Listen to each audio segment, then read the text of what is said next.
The Dutch, a great colonial empire that possessed colonies 50 times larger than its homeland, acquired territories on 5 different continents and competed with Spanish, Portuguese, and English ships, began striving to expand overseas immediately after gaining independence from Spain in 1579. At first, Dutch sailors transported eastern goods arriving through Portugal to northern Europe. When Portugal came under Spanish rule, King Philip II of Spain closed Portuguese ports such as Cadiz and Lisbon, which served as supply centers for Dutch sailors, to the Dutch. This situation pushed the Dutch to travel directly to the regions where eastern products were cultivated. After the English, Dutch merchants and sailors also joined the wave of exploration that emerged during the 16th century. The Dutch followed the path of Portugal and Spain in order to establish a global colonial empire beyond the European continent. Using maps captured from Spanish sailors, they reached the Cape of Good Hope and then sailed toward the East Indies.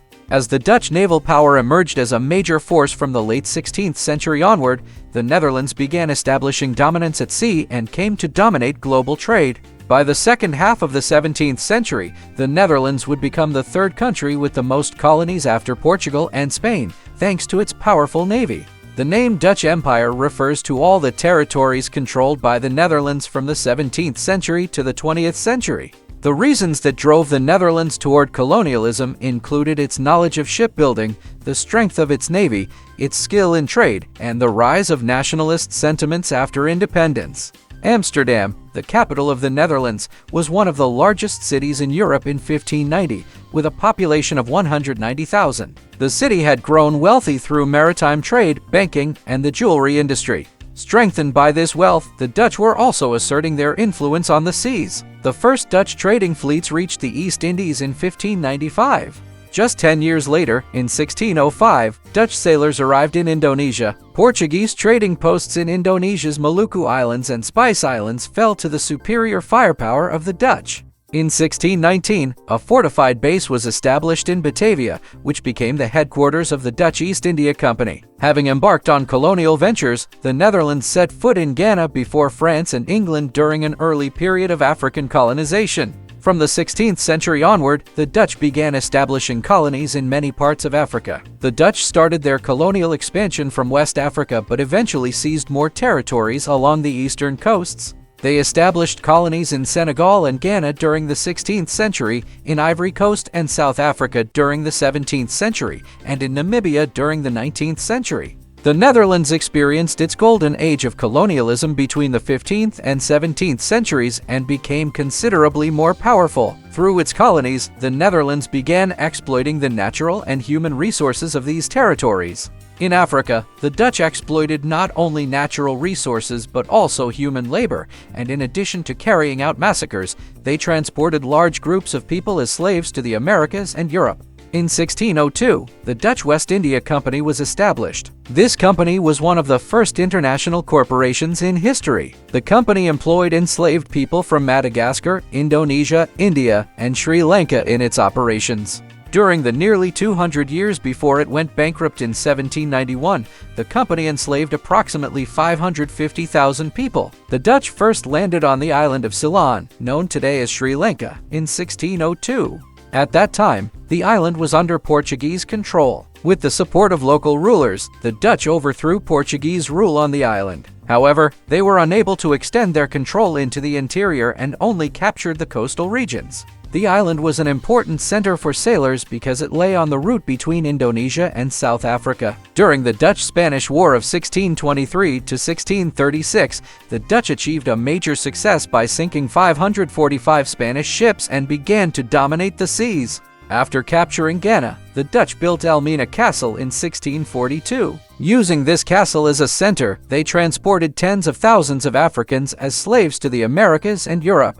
In some periods, there were approximately 200 enslaved people for every Dutch colonist in the colonies. In Ghana, one of the oldest Dutch colonies, the Dutch began exploiting numerous underground resources, especially gold. In 1652, the Dutch established the Dutch East India Company in Africa and began conducting their activities in colonial territories in a systematic and organized manner. With the company's operations, the foundations of the city of Cape Town were laid. The Dutch established a supply station at the Cape of Good Hope.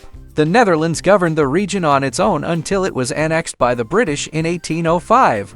The Dutch seizure of Portugal's overseas possessions led to the Dutch-Portuguese War. The Spanish sided with the Portuguese and fought fiercely against the Dutch, who had rebelled against their overlords. From 1624 to 1662, the Dutch maintained control over the Fort Zeelandia naval base in Taiwan. This area was a source of sugarcane and deer hides. Another important aspect of the location was that it allowed the Dutch to trade with the Chinese. Looking at Mediterranean trade, the Dutch, having reached an agreement with the Ottoman Empire, continued their activities in this inland sea. As early as 1620, more than 200 Dutch ships were operating freely in Mediterranean ports. The Ottomans viewed the Dutch as a naval power that could form an alliance against Spain in the Mediterranean and therefore approached relations with the Netherlands primarily from a political perspective. In 1634, Dutch arms merchants captured Cura off the coast of Venezuela, which would later become one of their most important military bases. The Dutch also seized Malacca, located on the coast of present-day West Malaysia, from the Portuguese in 1641. The region remained under Dutch control until it was transferred to the British in 1824. In 1625, the Dutch took control of a large portion of Brazil's coastline and turned to sugarcane and timber production. In 1624, the Netherlands captured Salvador, considered the capital of the Portuguese settlements in Brazil. Although they soon lost their main base, they maintained control over much of the coastline for a long period. In the same year, Guyana and Tobago were also taken from the Spanish and turned into centers of the slave trade. With the permission of the Japanese, the Dutch maintained a trading colony in the Hirado region of Japan from 1641 to 1853. During this period, they were the only Europeans allowed to enter Japan. From this region, the Dutch conducted trade with the Chinese and Koreans. By 1700, while the population of the Netherlands stood at 1.7 million, the total population including its colonies exceeded 8 million. As a result, it became the first European state to have a colonial population larger than its domestic population. In 1740, Dutch colonial troops implemented a harsh deportation policy in the coastal city of Batavia, present-day Jakarta, in an effort to reduce the growing Chinese population. The homes of Chinese residents who refused to leave the city were bombarded, and they were taken prisoner. Within the first 2 weeks, 10,000 civilians had lost their lives. In 1793, the Dutch captured Walvis Bay Harbor in Namibia. Policies of suppression and intimidation were implemented against those who resisted in the region. The Dutch soon began using Walvis Bay Harbor as a slave port.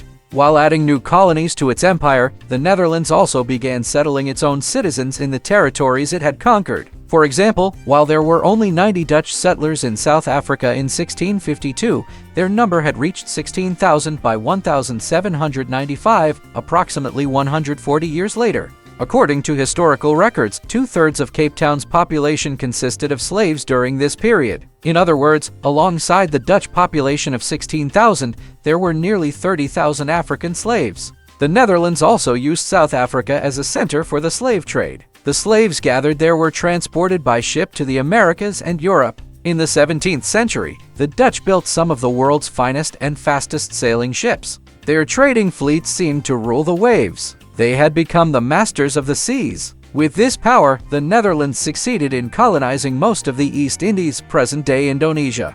As the 18th century began, the Netherlands possessed numerous colonies in Ivory Coast, Ghana, South Africa, Angola, Namibia, and Senegal. However, by the 1800s, the East India Company went bankrupt after failing to prevail in its struggle against the British. Dutch power in the Indian Ocean was weakened. The territories of Indonesia were nationalized under Dutch administration. By the beginning of the 20th century, the Netherlands controlled all the islands that make up present-day Indonesia. The Dutch, who placed great importance on trade, also established trading colonies in central and southern Iran. Between 1623 and 1766, a series of Dutch forts located in Iran continued to support commercial activities in the region. The part of Australia now known as Western Australia was long regarded as being within the Dutch sphere of control and was known as New Holland. The Dutch considered the region too remote, so they neither established settlements nor relocated population there.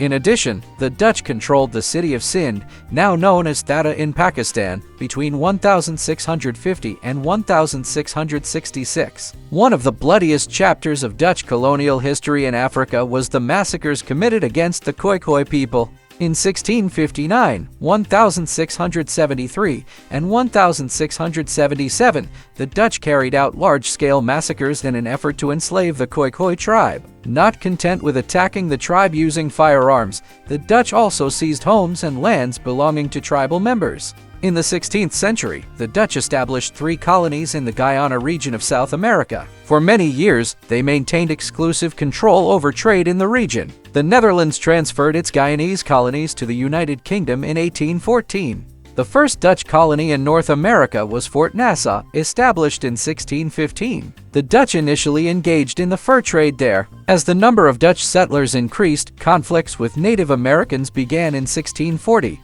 Many indigenous people lost their lives during the Pavonia incidents. In addition, the Dutch established short-lived dominance over regions such as a colony called New Holland in Eastern America, island groups west of India, the sugar plantations of Suriname, the Virgin Islands, and Trinidad and Tobago. New Amsterdam was founded by the Dutch. The British Empire gave Suriname to the Netherlands and, in return, acquired this settlement. After the arrival of the British, the name New Amsterdam was changed to New York. Indonesia undoubtedly suffered the most under Dutch colonial rule. Rebellions that broke out in a region accustomed to living under independent sultanates were suppressed with great brutality.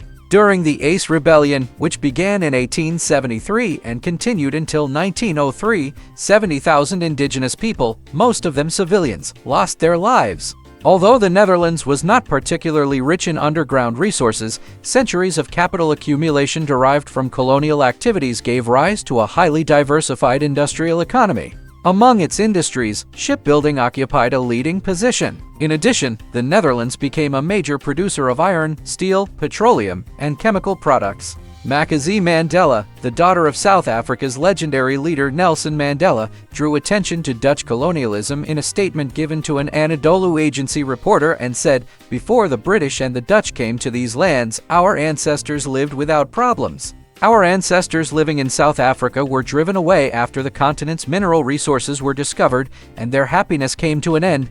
The Netherlands gradually began to decline in the face of the British Empire, whose global power continued to grow. Within the following century, it lost all of its colonies. After World War I, many Dutch colonies, especially Indonesia, declared their independence. Finally, with Suriname declaring independence in 1975, the Dutch Empire was consigned to the pages of history.